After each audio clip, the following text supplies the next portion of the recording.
Welcome to wizard.com. This is Ashwini, maths tutor. Our question is evaluate minus 2 to the power 8. This minus 2 bracket to the power 8 can be written as minus 1 to the power 8 into 2 to the power 8.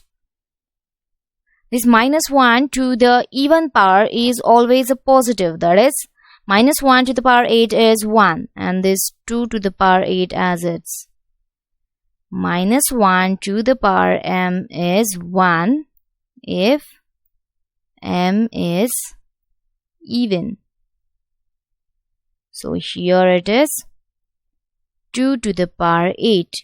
2 to the power 8 means we need to multiply this 2 8 times.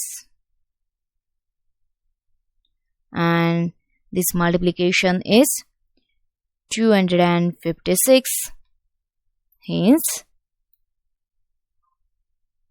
minus 2 bracket to the power 8 is